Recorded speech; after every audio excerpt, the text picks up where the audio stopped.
ndi nthawi ya Catholic Perspective pano pa radio alinafe zamisa chikondi pakati pathu. Tikumveka pa 104.0 MHz FM komanso 104.2 MHz FM. Timamvekanso pa YouTube, kuoneredwanso bwinobwino komanso pa internet kumveka bwinobwino www.radioalinafe.com. Ine ndi Sam K kukupatsirani programu imeneyi madzulo alero. Lero ndi lachitatu ndipo posachedwa apa ndikhale ndi kulandira mlendo mpulogalamu yathuyi kudzera mdzina la Bambo Louis Chikanya. Mukhale pompo kuti tikupatsireni zimene takukonzerani lero. Tikulandireni Bambo Louis, mwaswera bwanji? Ndaswera bwanji. Ayi, ndaswera bwino. Ayi, takulandirani programu ya Catholic Perspective lero. Athokoza kwambiri. Zikomo kwambiri. Nkhani imene tati tikambirane pafuna muthandize kuti kodi bodza ndi chani, komanso kodi bodza lakhala logwiritsidwa ntchito bwanji makamaka kuyang'ana mu utsogoleri kapena kuti chiyambireni Malawi kukhala dziko lodzimira palokha.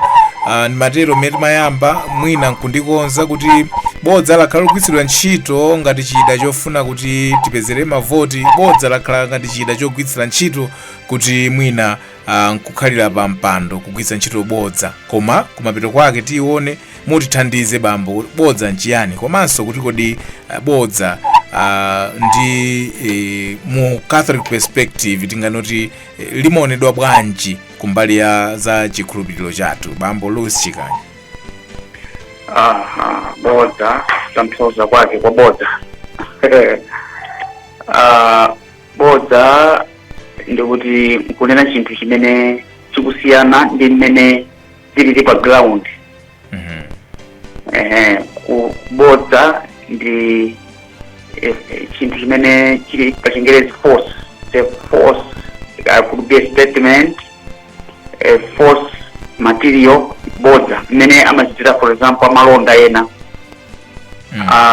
akuzozole tugulitsa zovala zolimba kuza choncho zovala zolimba chovala cholimba then kwachitenga chovalacho mawu anena kuti chovala cholimba koma wachitenga chovalacho nchosalimba. Ndi bodza imene kunena kuti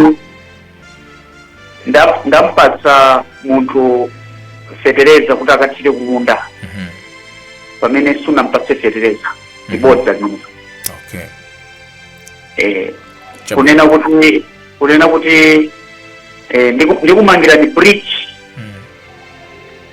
kukafika chaka cha mawa ndikutakhala kumangira ni bridge chaka cha mawa kufika bridge chosamangidwa ndikuti and without any challenge kapena tinena kuti zovuta zinazi zonse zofunikira kuti bridge imangide zilipo koma sunamange bridge lija.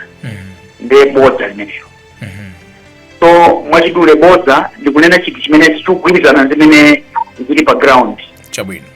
Zikusiyana ndi zimene zili pa ground. Ndi bodza limenelo. Chabwino.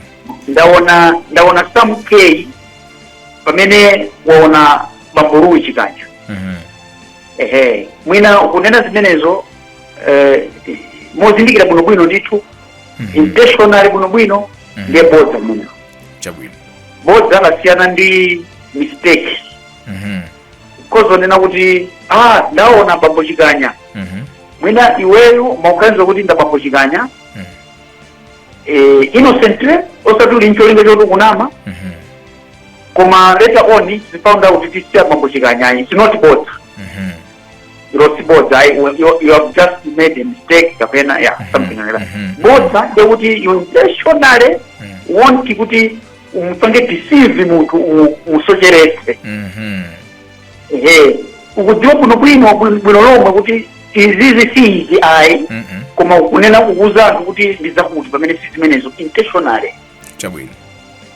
Mozindikira bwino ndithu kuti uyuyu ndifetereza pamene ukudziwa bwino mumtima mwako kuti ndi miyala. Ndiye bodza limenelo. Okay. So bodza is aimed at kumpanga deceive munthu mwina kumsocheretsa kapena kupangitsa kuti wewe upeze mabenefits enazo chifukwa chake ukunama kapena ufuna kuti ukonze mbiri yako dzina lako ukunama ndi kuleta zinthu zimene sizoona zimene zilili ukuza anthu kuti apambochikanya adwala kwambiri adwalika ukudziwa kuno bwino kuti apambochikanya kugwira ntchito ndi ukwali kuno bwino ndi kuti ukunama bodza mwina chilipo chimene ukufuna iwe upanga chizi ndiye umanama bodza in order to deceive anthu to get what you want to get your benefit. So bodza aliyense mwina singanene kuti pali munthu wina mmodzi amene sananamepo ena amatha kunama ndi cholinga choti apulumuke atipulumutse pali mabodza ena I would say they are indifferent. They are not bad, they are not good. Mwina ndiko pereke chisanzo cha bodza nona kuti ku studio kwa Sam wabwera akuba nde akupeza iweyo aunena kuti tufuna pambochikanya kompa nge ali ndibonga ali ndikwanje tufuna pambochikanya iniyo mwauza kuti pambochikanya ali ku office mwauza kuti chani adajoga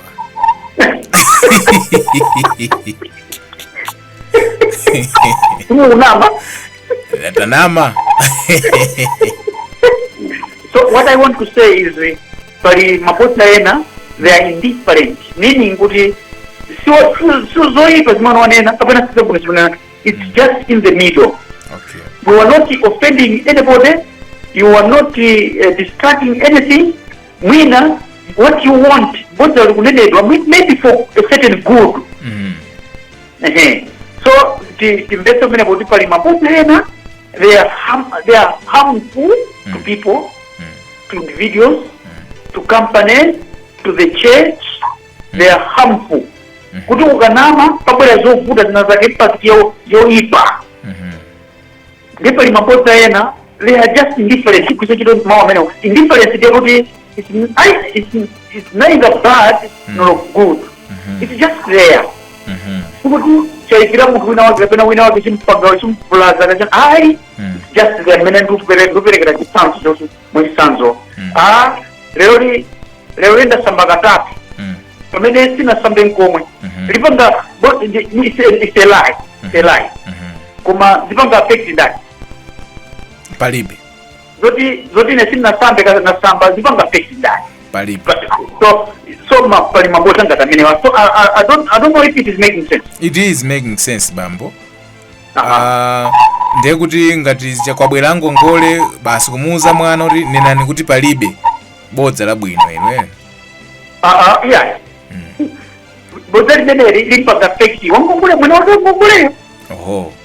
Chifukwa satenga simupasa ndama ndio ala affect. Bodza limeneli lopanga affect munthu ai. Okay. Koma mwachisanzo kwabwera angongole mune munenera kuti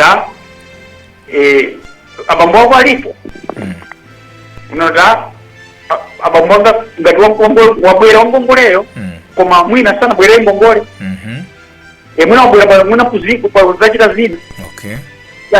Yeah, but the point is if a lie affects somebody, that lie is harmful and it should not be said. Akulose mutu wa 3:39 Paulo era akuleta kwatunthu kuti anthu tisamanane chifukwa chakuti nisopano tavala Kristo. I don't know if you have a Bible there. I have bambo. Can you get Colossians 3:39? What exactly is Paul saying? Akolose 3:39 akuleta mabodza chifukwa tsopano ndinu atsopano. Musamanane chifukwa tsopano ndinu atsopano, something like that. Ndiyangani Akolose 3:39 pamene mukufuna mjeni mukosakasaka I wanted also to make it more clear kuti bodza limene limakhala harmful sitene kuti zilinena ayi chifukwa it's a sin. Ndi chimo chifukwa chakuti likhoza kuononga anthu ena, likhoza kuvulaza anthu, likhoza kugwetsa kampani, likhoza kugwetsa mpingo, likhoza kupangitsa anthu ena kuti agwe m'mavuto. Bodza limenelo lisanenedwe ayi, it's a sin. Chabwino. You don't have to say mnataka Kolose 3 Kolose 3 ndi 39 akulicha Kolose 3 ndime 39. I don't know if no. what is the code. No, I think 3 out of 25. Okay. Let me check proper. Okay, Kolose 3 verse 9. Oh, verse 9. Yes, Kolose 3 verse 9. Okay. Musamauzana mabodza pakuti mwachita ngati mwavula moyo wanu wakale pamodzi ndi zochitachita zake zoyipa ndipo mwavala moyo watsopano. Tikamana manjoti tikadali mwakale. Mkristo asamanama. That's what Paul is advising us. Chabwino. Yes, ono patanthauzula bodza. I hope it's clear. Yeah, very clear bambo, ndipo mwatithandizanso kwambiri ndi zitsanzo zochulukanso kwambiri. Now tikukambirana zimenezi pamenenso bodza limagwiritsidwanso ntchito monga mwanena kale. Pali mpata umenewo ogwiritsidwa ntchito kuti ndiwomboledwe, nditetezedwe. Mwinanso tikafika no ku nkhani za ndale, bodza limagwiritsidwa ntchito kuti ndipeze zofuna zanga. Ndemanga yanu tisanafike poti tiyambe kukamba zenizeni munganene chani, potenga limene mwatanthauzirira kuti bodza lina lili indifference, bodza lina limatha kungokhalapo kuti mwina munthu ali pa chiopsezo limthandize. Ndikumbukanso Abrahamu ndithu adanamapo kunama kuti Sara ndi mlongo wake, koma anapezeka kuti ndithu ankaopa kuti ndikangonena kuti ndi mkazi wanga zindionekera. Koma nofunso ndi limene libambo kuti kodi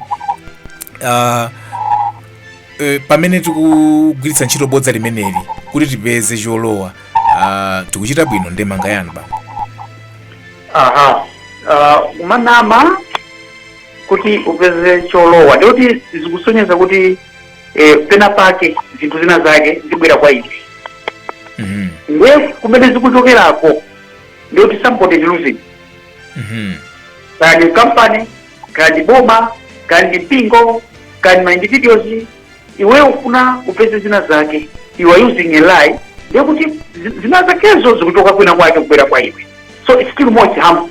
So you are affecting the other side. So mene mwanenera gazina andale would use mabodza kuti apeze mwina kukonza zina lawo, mwina kuipitsa zina lanzawo mene akamanama zina makauda kuipitsa zina lanzawo kapena afuna kukonza zina lawo. In so doing it is deception. Chifukwa kawiri kawe mapezi kuti ufuna kukonza zina lako mwambodzaso chifukwa mwina suli so chonchoyi. Mwina ufuna uononge zina lanzako, yet you are still harming others. So to lie in order to get benefit, more selfishness, you are affecting others. Sizonai. Chifukwa zitsanzo zimene napereka kuti mukunama chifukwa choti mufuna mteteze munthu kwa chipongwe. You are lying in order to protect, for example, not to protect yourself only, koma kutheka kuti ukunama kunamiza anthu mwina amene cholinga chawo nchoononga. So there is also kuononga is not acceptable. So it's wrong. It's wrong just to lie kuti wewe upeze mabenefit jabe. Chifukwa mabenefit aja akuzobwera mwina kuchokera kwina kwake ndio kwina kwake zaonongeka zinthu. Chabwino ndiye chiyembekezero cha mpingo kapena kuti mulungu kumene chimakhala chotani kwa mkhristu ameneno wazindikira kuti wanama mwadala pofuna kupeza phindu. Obviously mpingo umalimbikitsa kuti tikazindikira zimenezo tanama kukalapa. Tipite kukalapa, then we should learn to say the truth. Nthawi zonse kunena zoona. Kulapa kwina amanoti nikungosiya zoyipazo kuyamba kuchita zabwino. It's also another way of kulapa. So ngati wazindikira kuti nanama, go and confess. Kapena just kunama kuyamba kunena zoona. Chabwino. Abambo mwakhalamo m'Malawi muno ndithu nthawi yayitali. Taona atsogoleri akugwiritsa ntchito mabodza. Koma pena akakhala ngati atsogoleri akuluakulu imadzapezeka kuti anthu pokambirana amadzakamba kuti awanamiza. Kodi zikafika pamenepa tiyambire poti bodza akulinena ndani? Mwachitsanzo, mtsogoleri wa dziko wapatsidwa statement yoti awerenge ndipo wawerenga monga zachitikira sabata yatha potsekula nyumba ya malamulo. Ena muzimene ayankhulamo a president apezamo kuti zinazo sizinachitike, zinazo kulibe. Wabodza ndani? So there is a chain here. Okay. Culpability, you are talking of culpability, responsibility. Levels, degrees of responsibility. Kuti bodzalo walinena ndi ndani? Bodza ikozokhala more harmful potengera kuti walinena ndani, ikozokhala less harmful potengera walinena ndani. Komanso bodza ikozokhala more harmful kuti lanenedwa kwa ndani, kupanga affect ndani. Ngati bodza walinena ndi munthu wamkulu, mwina wa udindo wake wamkulu, nkumanama, it's more harmful kwambiri chifukwa is affecting trust ya anthu mwayeyo. Bodzalo lipanga affect udindo wake kumene, chifukwa ndoti anthu will not trust munthu uja akazindikira kuti amanama munthu wamkulu. Anthu sakamkhulupirira sakamanena zina chifukwa munthu wamkulu akunama. Zimenezo zikhozosokoneza udindo wakenso kumene chifukwa anthu sakamtrust udindo uja ita. So potengera kuti akunena ndani bodza likhozokhala more harmful.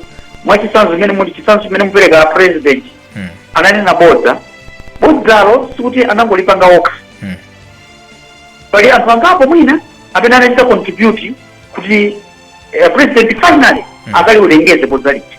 Now whether a president knew kuti zimene auzikwazo kuti alengeze zona kapena ayi, he is also responsible, he is also culpable chifukwa chokuti ngati mtsogoleri wamkulu amayenera amene kuti apange verify zimene akulengeza, kugwiritsa ntchito anthu ena kapena yemwe kumene chifukwa ali ndi mamizi onse oti angathe kupita pa ground pamene anthu akuna kuti pamangidwe chakuti akhoza kuchita zimenezo.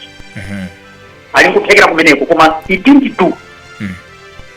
So maybe mwina anangokhulupirira amene anawauza kuti abasi I trust them kaya.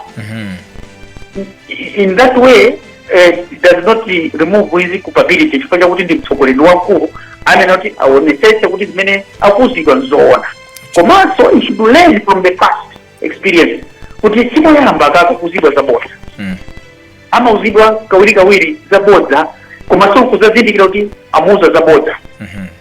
Now zinthu zikungopitirirabe kuti akungosita zomwezo. Why? He should have learned in the past kuti anauzidwa bodza, this time ndichite njira ina, this time ndipita pa ground nkaonedeka, koma I didn't do that. So his culpability, the degree of culpability will increase chifukwa cha mwina experience yambuyo kuti alingati akuita negligence. No, he's supposed now to say kuti mbuyo mo na miliboko kwanira, this time I'll be doing, koma he doesn't do that.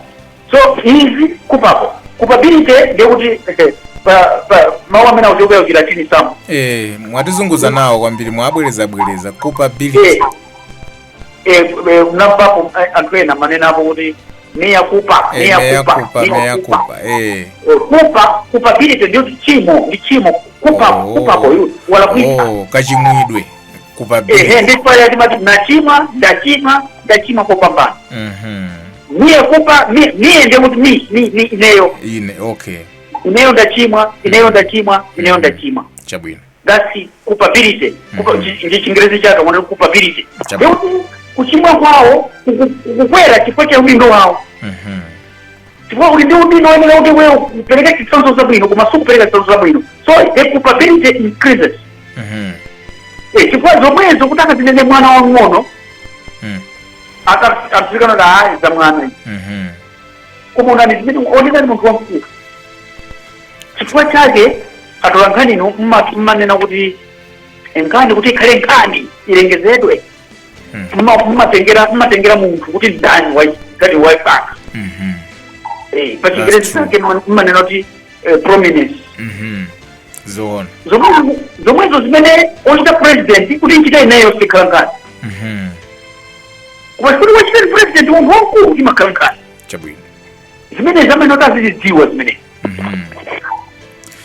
so apapa pali cheni ya anthu amene ali responsible ali kupapo kuchokera pamene anapita pa ground kuchokera pamene mwina ma contractor mwina anaisa chinyengo ena mungu amene anaisa ripoti mpaka na president walengeza usewo ali responsible chabwino ndiye tikulowa no kunkhani imeneyi ya Sona moteromo kuti kodi zimene zijazo zinanenedwa zija zonse zikadakhala kuti ndizoona bwezi tukamba nkhani zanji kuganiza kwanu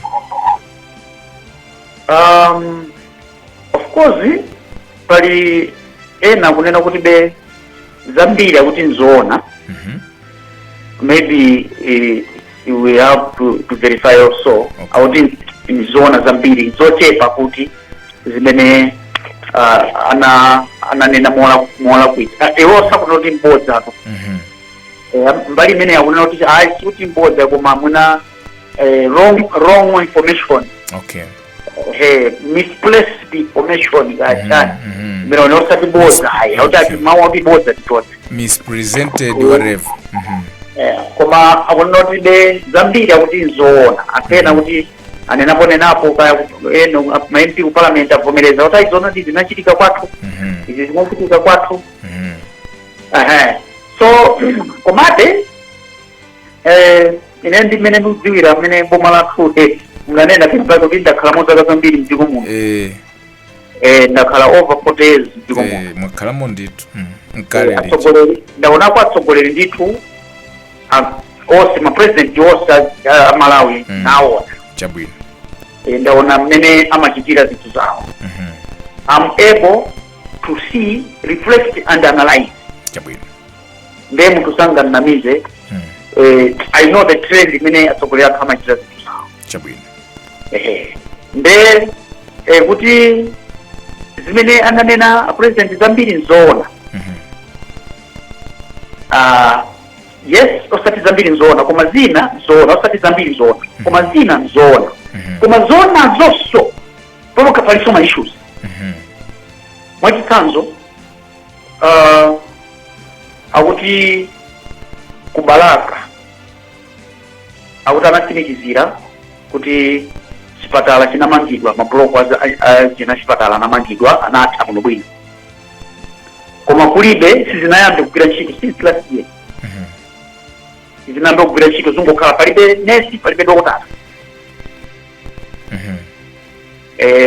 msewu wina wako northern region akuti amana ndi watha amati 18 kilometers watha koma anthu akumeneko including MP amanena kuti angomanga 1.5 kilometers I think akwina angosanatire phula angolambula koma kumene atira phula less than 5 kilometers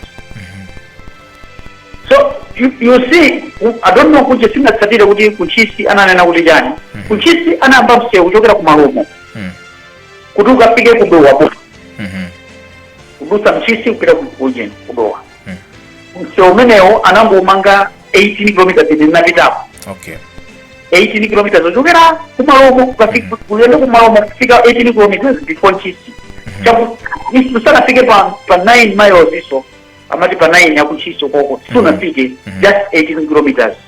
Okay. I don't know kuti ananena kuti chani za kuchisi kutheka kuti ananga namaliza ndi walero umenewo wapano waposa chedwa msewayo anawamba ndi I think omwewo. Okay. Unambira ku malomo kuti uzibwera kuchisi upita kudoka koma nangolekeza chapena paposa siya so kuchisi chabwino nde kunapange folo kuti nena mapanga malengeza za kuchisi ananena kuti chani so nifuna tatuze kuti ngakhale kumene kuli zoona kuli ma issues chabwino so mungonena kuti zambiri zoona it's not correct chabwino kuba aidha anongopanga foundation kapena ena amene akunenera aidha anongopanga proof kuti ziyambe kumangirwa masinambike koma announcement inalengezedwa kuti data. Okay.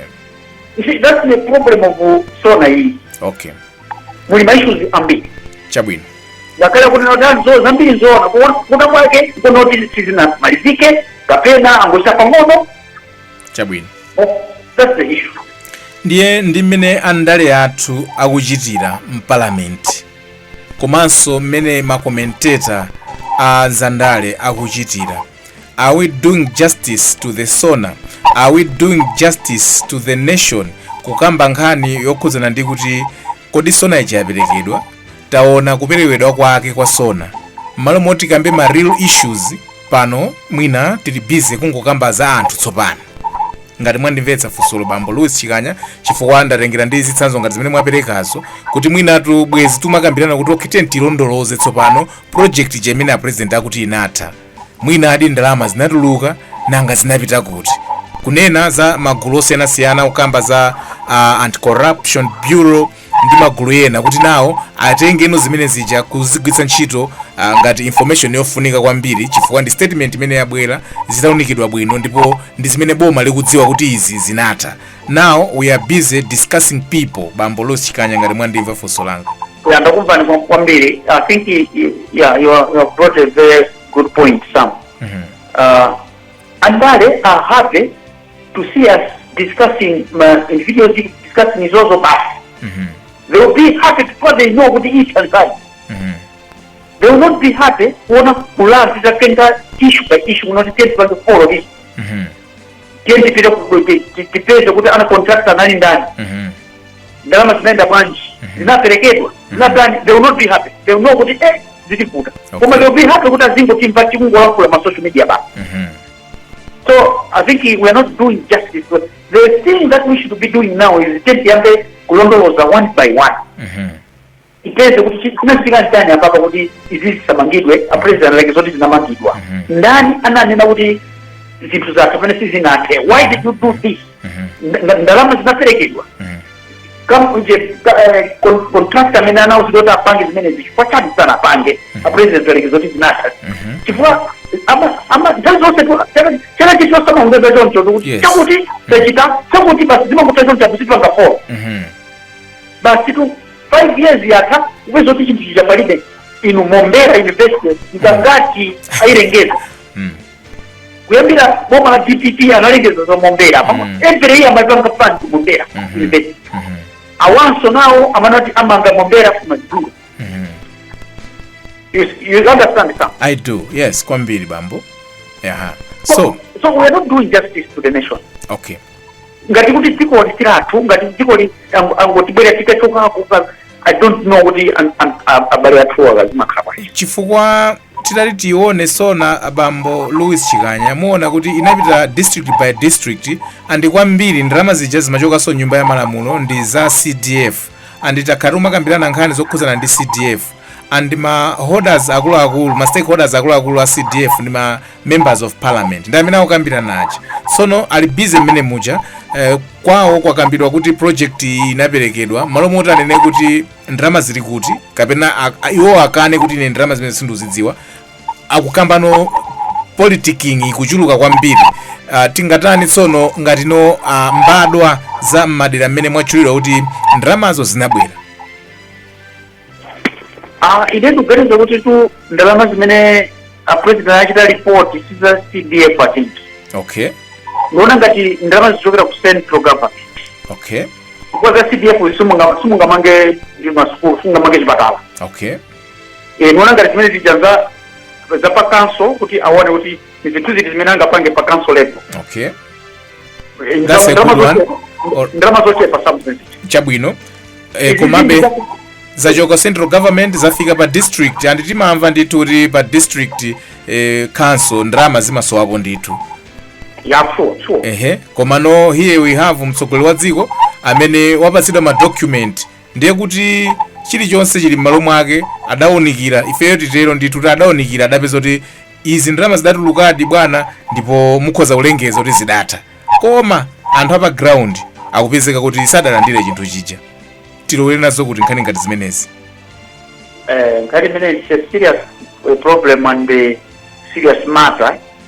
Onena kuti the anti-corruption bill anakakhala serious budget nani kuti anti-corruption bill inatha.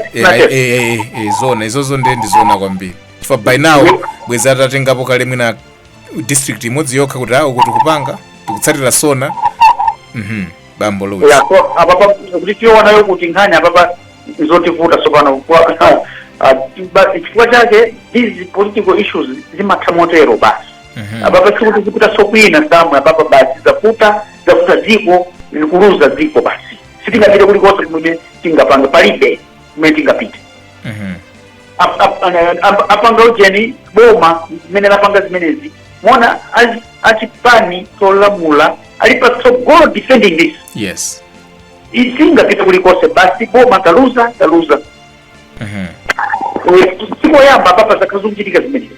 Chabwino. Kodi mbuomo a president omwe wanati amalengeza za kubedwa drama za zitabedwa za COVID-19 chani analengeza zimeshika palibe.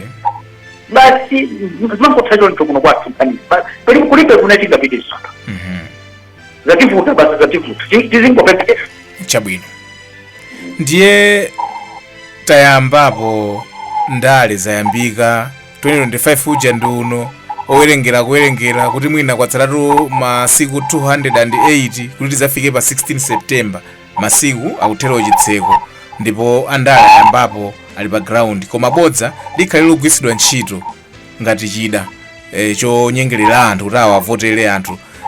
Poyamba yankhulani ndi iwo amene akonzeka kugwiritsa ntchito bodza kufuna kukopera anthu kuti awalondole.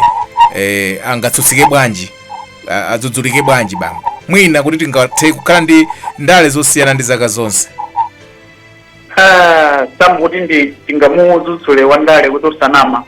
And bodza nesana zimene ndiye chida chawo kwa champhamvu chimene magwiritsa ntchito tazapambana. Okay.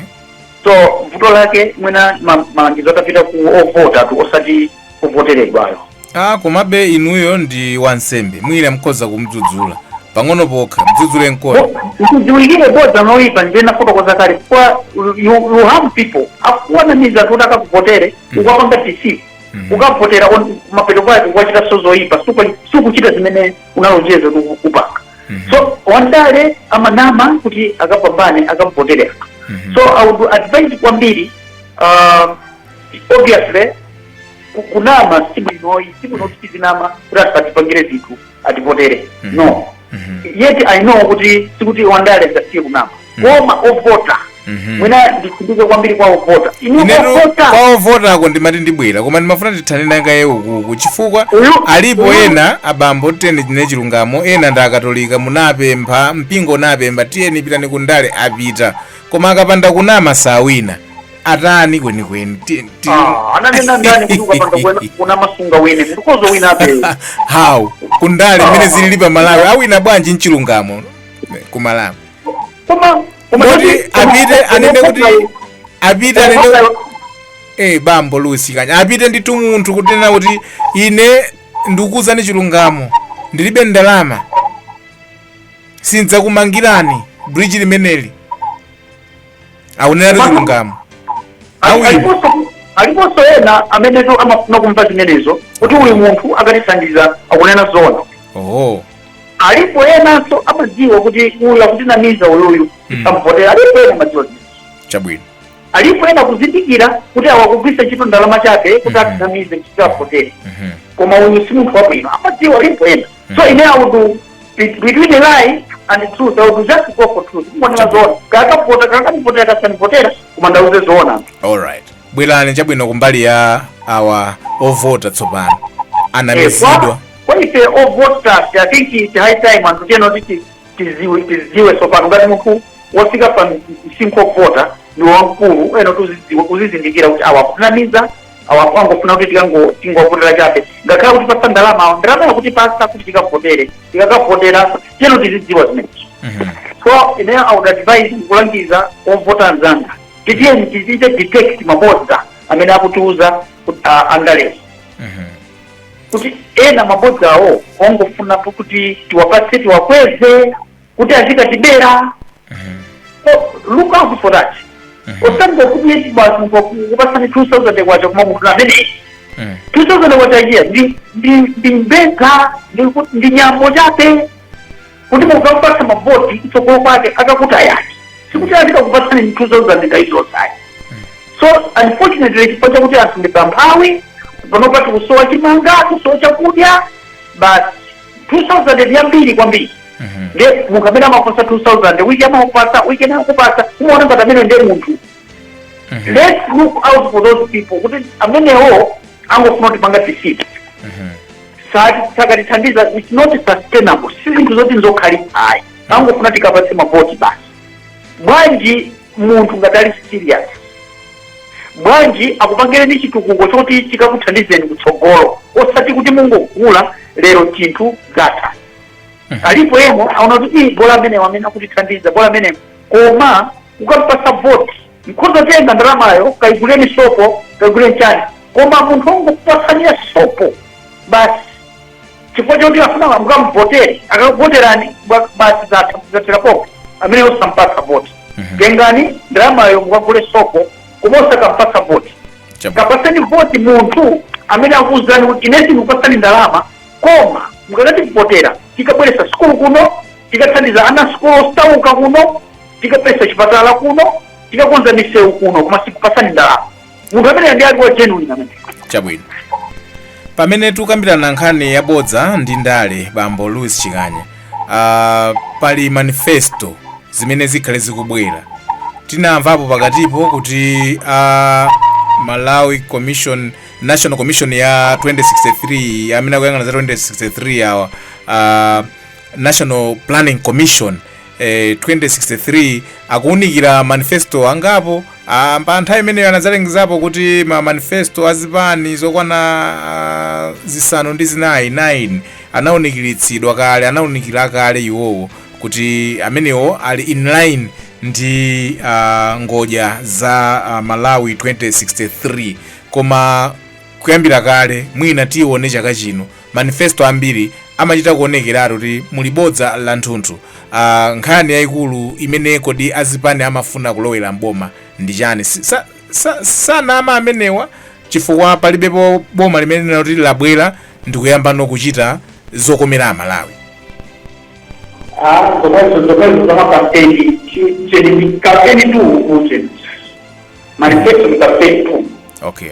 Leo kampeni leo kwa sababu ndio kwa kampeni manama jani uzikomenta ukubali kupanga hizo so manifesto haya ama nikaza kumwambia ama kapasi na sema konzekera kulemba kuliko zimene anthu timafuna kuti timve kuti cho zipige miseu mizipatala masukulu chani zose zetima zinena zingatize na timafuna ama ziwandale au ziwa bwino kuti izi sanga zipange nanga mkuona manifesto ya pani okay tengani manifesto ya dosala ya mukayitenga bwino mkapezo less than 60% zimene zachitika for 5 years less than so manifesto would be a very good thing, very good too.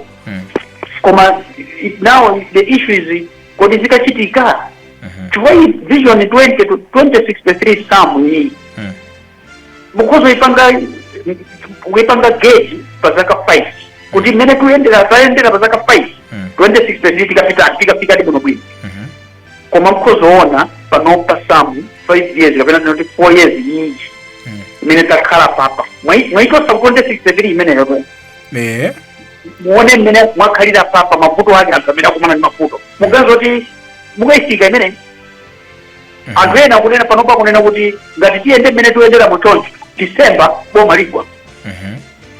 So you already something that is worrisome. Chabwino.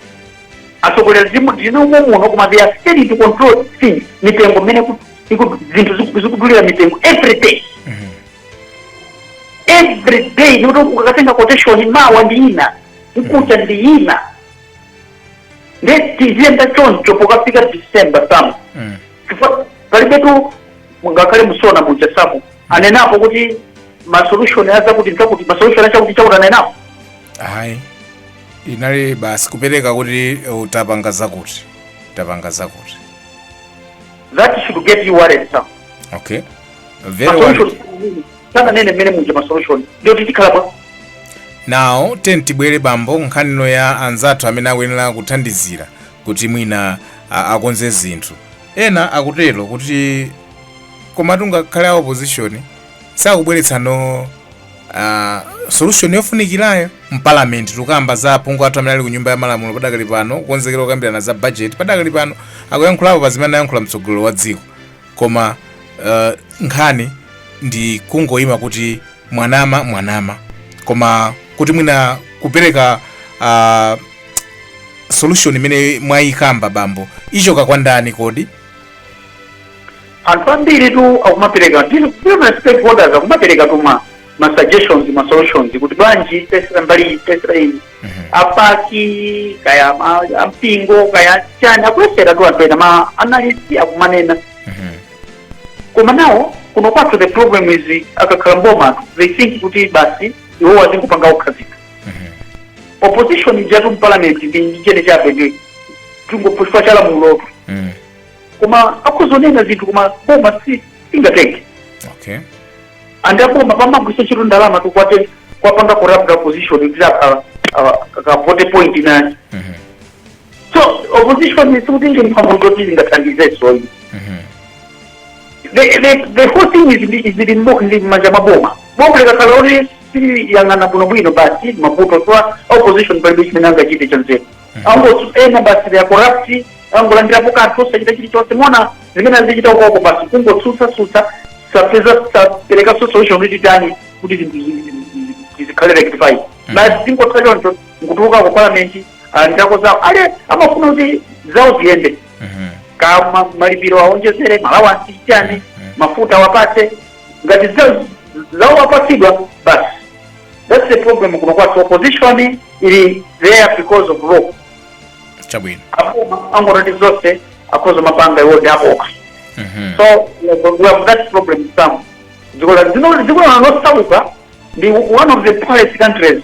China chifanya zimenezo kuti we are not really committed because management machita.